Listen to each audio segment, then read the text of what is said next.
এখন আমি আপনাদের সাথে শেয়ার করছি মিষ্টি লাউ ভর্তার দুর্দান্ত সুস্বাদু একটি রেসিপি।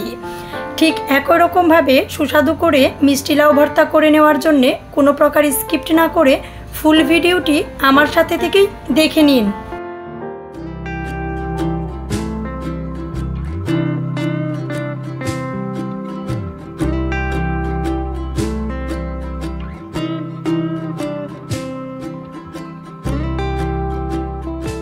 মিষ্টি লাউ ভর্তার এই রেসিপিটা শেয়ার করে নেওয়ার জন্য আমি মিডিয়াম সাইজ করে 2 টুকরো মিষ্টি লাউ নিয়ে নিয়েছি।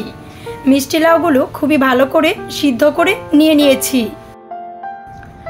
ভর্তার এই রেসিপিটা শেয়ার করে নেওয়ার জন্য মিডিয়াম সাইজের একটি পেঁয়াজ কুচি করে কেটে নিয়েছি। সাথে নিয়েছি বেশ অনেকটা ধনেপাতা। মিডিয়াম সাইজের একটি পেঁয়াজ খুব ভালো করে বেরেস্তা করে নিয়েছি। এর সাথে আরও নিয়ে নিয়েছি পেঁয়াজ কলি, শুকনা মরিচ 3 থেকে 4টি তেলে খুব ভালো করে ভেজে নিয়েছি। বেশ কিছু কাঁচামরিচ নিয়েছি, আমি লাল আর সবুজ মিলে বেশ অনেকটা কাঁচামরিচ নিয়ে নিয়েছি। এর সাথে আরও নিয়ে নিয়েছি কালো জিরা। সুস্বাদু করে ভর্তা করতে গেলে অবশ্যই কিন্তু প্রত্যেকটা উপাদানই লাগবে। ভর্তার এই রেসিপিটা করে নেওয়ার জন্যে বেশ কয়েকটি শুকনা মরিচ আমি তেলে ভেজে নিয়ে নিয়েছি। টেস্ট অনুযায়ী দিয়ে নিয়েছি লবণ দিয়ে মুচমুচে করে ভেজে নেওয়া শুকনা মরিচগুলো হাতের সাহায্যে খুব ভালো করে ডলে মিশিয়ে নিচ্ছি।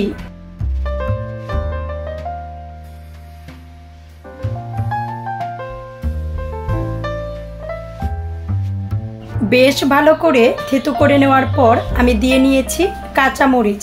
আমি লাল সবুজ মিলে কাঁচামরিচ দিয়ে নিয়েছি। আপনি ইচ্ছা করলে শুধু লাল নয়তোবা শুধু সবুজ কাঁচামরিচও দিয়ে নিতে পারেন। কাঁচামরিচগুলো দিয়ে নিয়ে একই সাথে খুব ভালো করে ডলে নিচ্ছি। একই রকম টেস্ট পাওয়ার জন্যে প্রত্যেকটা স্টেপ কিন্তু অবশ্যই খেয়াল করতে হবে। আমি শুকনা মরিচ লবণ দিয়ে খুব ভালো করে মিশিয়ে নেওয়ার পর কাঁচামরিচ খুব ভালো করে মিশিয়ে নিয়ে সাথে দিয়ে দিচ্ছি ধনেপাতা দিয়েও ঠিক একই রকমভাবে খুব ভালো করে মিশিয়ে নিচ্ছি।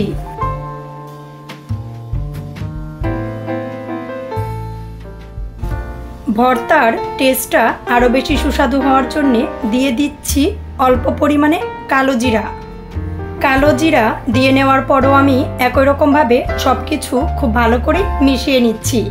আমি কিন্তু প্রত্যেকটা উপকরণ দিয়ে নেওয়ার সাথে সাথে খুব ভালো করে মিশিয়ে নিচ্ছি।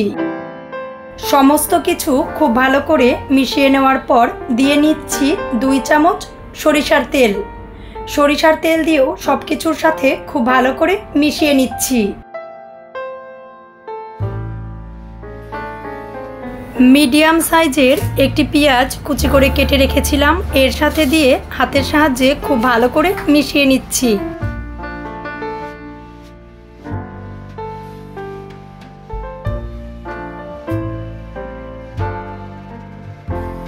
দিয়ে দিচ্ছি পেঁয়াজ কলি পাতলা করে কেটে নিয়ে এর সাথে দিয়ে নিয়ে খুব ভালো করে মিশিয়ে নিচ্ছি। মিডিয়াম সাইজের একটি পেঁয়াজ কুচি করে কেটে ডুবো তেলে খুব ভালো করে ভেজে নিয়েছিলাম, এখন দিয়ে নিয়েছি।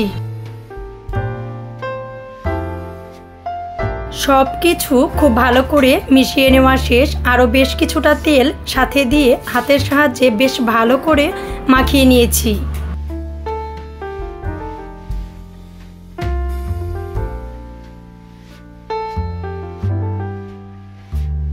বেশ ভালো করে অনেকটা সময় নিয়ে মাখিয়ে নেওয়ার পর সিদ্ধ করে নেওয়া মিষ্টি লাউ দিয়ে নিয়ে হাতের সাহায্যে খুব ভালো করে মিশিয়ে নিচ্ছি।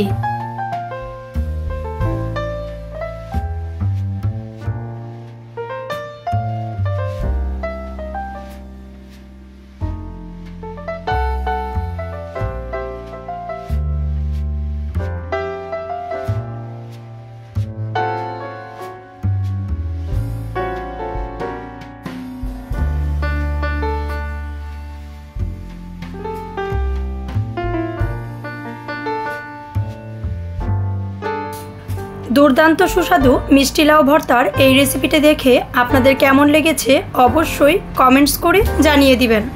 ভালো লাগলে লাইক করবেন, শেয়ার করবেন। আর অবশ্যই সাবস্ক্রাইব করে আমাদের চ্যানেলের সাথেই থাকবেন।